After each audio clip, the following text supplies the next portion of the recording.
നീരിറക്കത്തിന്റെ കാരണങ്ങളും ആയുർവേദ പരിഹാര മാർഗങ്ങളും സെക്രട്ടേറിയറ്റ് ഗവൺമെന്റ് ആയുർവേദ ഡിസ്പെൻസറിയിലെ senior medical officer doctor P Sivakumari സംസാരിക്കുന്നു.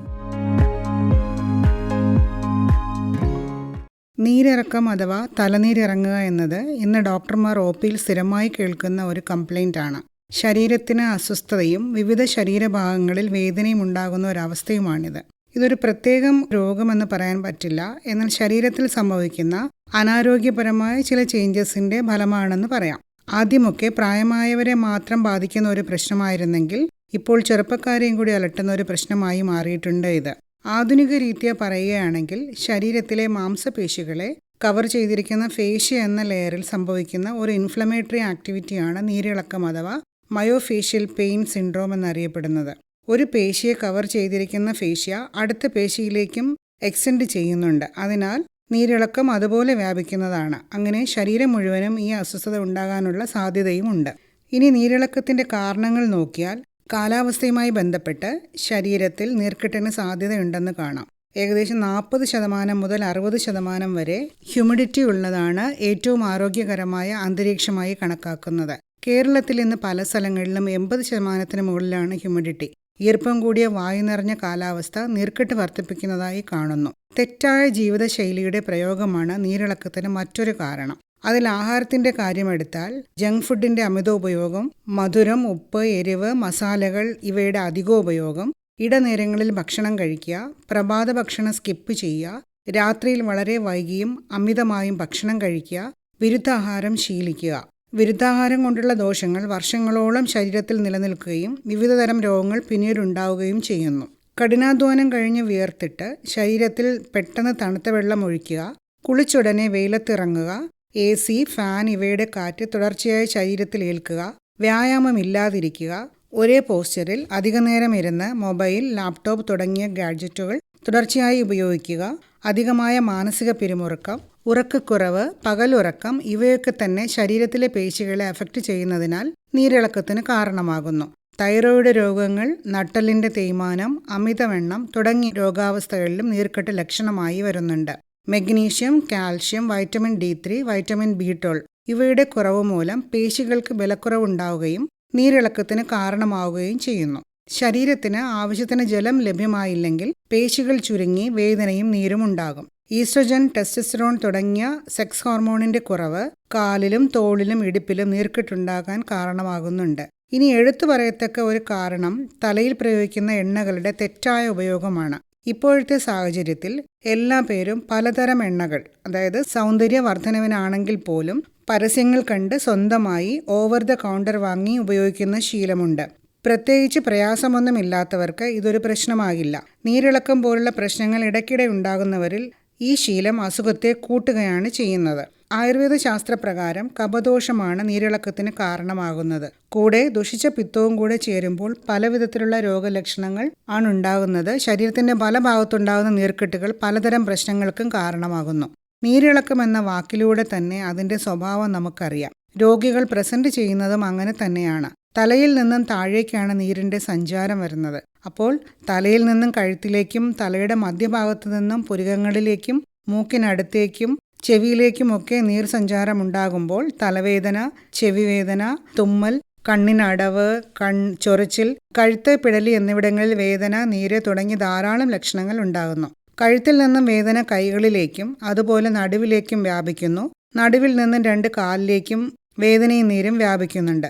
ചുരുക്കി പറഞ്ഞാൽ പേശികൾ കൂടുതൽ കാണുന്ന സ്ഥലങ്ങളിലെല്ലാം തന്നെ ഈ ലക്ഷണങ്ങൾ പ്രകടമാകുന്നുണ്ട്. നീരിളക്കം എവിടെയാണ് സംഭവിക്കുന്നത് അവിടുത്തെ രക്തക്കുഴലുകൾക്കും ഞരമ്പുകൾക്കുമൊക്കെ ചുരുക്കം വരികയോ ഞെരുക്കം വരികയോ ചെയ്യുന്നുണ്ട്.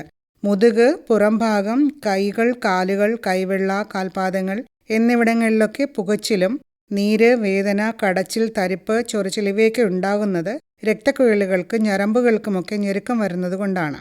ഈ ലക്ഷണങ്ങളെല്ലാം തന്നെ ഒരാളിൽ കാണണമെന്നില്ല. 4-5 ലക്ഷണങ്ങൾ മാത്രമായിട്ടാവും ചിലപ്പോൾ പ്രസന്റ് ചെയ്യുന്നത്.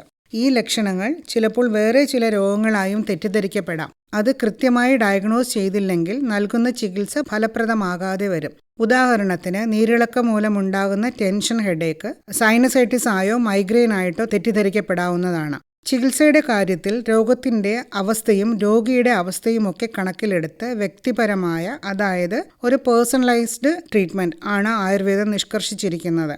അതുകൊണ്ട് തന്നെ നീരിറക്കത്തിന് ഇന്ന മരുന്ന് ഉപയോഗിക്കൂ എന്ന് പറയാൻ പ്രയാസമാണ്. പൊതുവായി ഈ അവസ്ഥയിൽ നിശ്ചയിച്ചിരിക്കുന്ന ചികിത്സാതത്വം 2 രീതിയിലാണ്. ഒന്ന് എക്സ്റ്റേണൽ മെഡിക്കേഷനും രണ്ടാമതായി ഇന്റേണൽ മെഡിക്കേഷനും.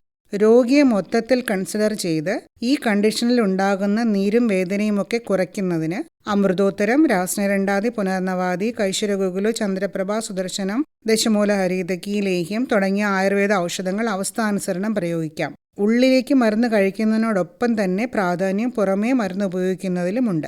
ലോക്കലായിട്ട് ഇൻഫ്ലമേഷൻ കുറയ്ക്കുന്നതിന് വിവിധ തരത്തിലുള്ള പൂച്ചുകളും ലേപനങ്ങളും ഇടാറുണ്ട്. ഇൻഫ്ലമേഷൻ ഒന്ന് കുറഞ്ഞു കഴിഞ്ഞാൽ പേശികളുടെ വികാസത്തിനായി വിവിധ തരം തൈലങ്ങൾ പുരട്ടി അഭ്യംഗം പോലുള്ള ക്രിയകളും ചെയ്യാവുന്നതാണ്. തലയിൽ നീരിളക്കം കുറയ്ക്കുവാൻ ഏറ്റവും പ്രയോജനപ്രദമായ പുറമേ ചെയ്യുന്ന ചികിത്സ നെറുകയിൽ തളം വയ്ക്കുക എന്നതാണ്. ഇതിനു വേണ്ടി രാസ്നാദി ചൂർണം, കച്ചൂരാദി ചൂർണം തുടങ്ങിയവ, നാരങ്ങാനീര്, വിവിധതരം എണ്ണകൾ എന്നിവയിൽ അവസ്ഥാനുസരം പ്രയോഗിക്കാവുന്നതാണ്. മൂക്കിൽ മരുന്നൊഴിക്കുന്ന നസ്യം എന്ന ക്രിയയും ഇവിടെ ഫലപ്രദമാണ്. നീരിളക്കത്തിന്റെ ചികിത്സയിൽ തലക്കെണ്ണ എന്ന കൺസെപ്റ്റ് വളരെയധികം പ്രാധാന്യമർഹിക്കുന്നു. രോഗിയുടെ പ്രകൃതി, ജോലി, എക്സ്പോസ് ചെയ്യപ്പെടുന്ന കണ്ടീഷൻ, ശരീരത്തിന്റെ ഉഷ്ണഗുണം എന്നീ സാഹചര്യങ്ങളെ വിലയിരുത്തിക്കൊണ്ട് കൃത്യമായ തലക്കെണ്ണ നിശ്ചയിച്ചാൽ വിവിധ രോഗങ്ങളെ ചെറുക്കുവാനും ചികിത്സിച്ചു മാറ്റുവാനും സാധിക്കും എന്നുള്ള ഒരു പ്രത്യേകത തലക്കെണ്ണ വയ്ക്കുക എന്ന ഈ സമ്പ്രദായത്തിനുണ്ട്. ഇന്റേണൽ മെഡിക്കേഷൻ 1-2 മാസം വരെ തുടർന്നിട്ട് പിന്നെ പ്രതിരോധത്തിനായി കൃത്യമായി നിശ്ചയിച്ച എണ്ണ തലയിൽ ഉപയോഗിക്കാവുന്നതാണ്. ശരീരത്തിലെ ട്രിഗർ പോയിന്റ്സ് മനസ്സിലാക്കി അവിടെ റിലാക്സ് ചെയ്യുന്നതിനുള്ള ട്രിഗർ പോയിന്റ് റിലാക്സേഷൻ ടെക്നിക്സും ഡോക്ടർമാർ ചെയ്യുന്നുണ്ട്. ഇത് ഫലപ്രദമായി കാണുന്നുമുണ്ട്. തലനീരിറക്കം ഒഴിവാക്കാൻ ശ്രദ്ധിക്കേണ്ടതായ ചില കാര്യങ്ങൾ പറയാം. നല്ല ചൂടിൽ നിന്നും വന്നാൽ ഉടനെ തന്നെ കുളിക്കാതിരിക്കുക. കുളിച്ചിട്ട് വെയിൽ കൊള്ളുന്നത് ഒഴിവാക്കുക. കഠിനാധ്വാനം ചെയ്ത ശേഷം ഉടൻ ശരീരത്തിൽ തണുത്ത വെള്ളം ഒഴിക്കാതിരിക്കുക. മധുരം, എരിവ്, പ്രിസർവേറ്റീവ് ചേർന്ന ഭക്ഷണങ്ങൾ, അധികമായ ഉപ്പ് ഇവ അധികമായി ഉപയോഗിക്കാതിരിക്കുക. റെഡ് മീറ്റ് ഒഴിവാക്കുക.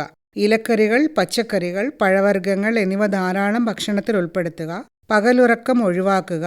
ആവശ്യത്തിന് വ്യായാമം ചെയ്യുക. ധാരാളം വെള്ളം കുടിക്കുക. 25 കിലോഗ്രാം വെയിറ്റിന് 1 ലിറ്റർ എന്ന ക്രമത്തിൽ വേണം സാധാരണ വെള്ളം കുടിക്കാൻ. കുളിക്കാൻ ചെറു ചൂടുവെള്ളം ഉപയോഗിക്കുക. തലയിൽ തണുത്ത വെള്ളം ഉപയോഗിക്കുന്നവർ വെള്ളം ചൂടാക്കി തണുത്ത ശേഷം തലയിൽ ഉപയോഗിക്കുക. നീർക്കെട്ടിനെ അതിന്റെ പ്രാഥമിക അവസ്ഥയിൽ തന്നെ ചികിത്സിക്കാതിരുന്നാൽ അത് ശരീരത്തിന്റെ വിവിധ ഭാഗങ്ങളിൽ സഞ്ചിതമായി അവിടെ രോഗങ്ങൾ ഉണ്ടാക്കുന്നു. ഇവയെ ചികിത്സിച്ച് ശരീരത്തിന് ബലം പ്രദാനം ചെയ്യുന്നതിലൂടെ വരാനിരിക്കുന്ന രോഗങ്ങളെ നമുക്ക് തടയുവാനും സാധിക്കും. നീരിറക്കത്തിൽ രോഗാവസ്ഥയ്ക്കും രോഗിക്കും അനുയോജ്യമായ രീതിയിലുള്ള ഇന്റേണൽ മെഡിക്കേഷനും എക്സ്റ്റേണൽ മെഡിക്കേഷനും അതോടൊപ്പം പ്രാധാന്യമുള്ള തലക്കെണ്ണ നിശ്ചയിക്കുന്നതിനും ഒരു ആയുർവേദ ഡോക്ടറെ കൺസൾട്ട് ചെയ്താൽ മാത്രമേ കൃത്യമായ പ്രയോജനം ലഭ്യമാവുകയുള്ളൂ. രോഗികൾ അനുഭവിക്കുന്ന മാനസിക സമ്മർദ്ദം കുറയ്ക്കുന്നതിനായി യോഗ, പ്രാണായാമം, മെഡിറ്റേഷൻ എന്നിവ ഇതോടൊപ്പം ചെയ്യാറുണ്ട്. ഇത്തരത്തിൽ ഒരു കോംപ്രഹെൻസീവായി മരുന്നുകൾ ഉള്ളിലേക്കും പുറമേയും ഉപയോഗിക്കുകയും അതോടൊപ്പം ജീവിതശൈലിയും കൂടെ കറക്റ്റ് ചെയ്ത് പോവുകയാണെങ്കിൽ നീരിറക്കം അഥവാ മയോഫേഷ്യൽ പെയിൻ സിൻഡ്രോം എന്ന ഈ ഒരു അവസ്ഥയെ നമുക്ക് നിയന്ത്രിക്കാൻ സാധിക്കും. നീരിറക്കത്തിന്റെ കാരണങ്ങളും ആയുർവേദ പരിഹാര മാർഗങ്ങളും സെക്രട്ടേറിയറ്റ് ഗവൺമെന്റ് ആയുർവേദ ഡിസ്പെൻസറിയിലെ senior medical officer doctor P Sivakumari സംസാരിക്കുകയായിരുന്നു ഇതുവരെ.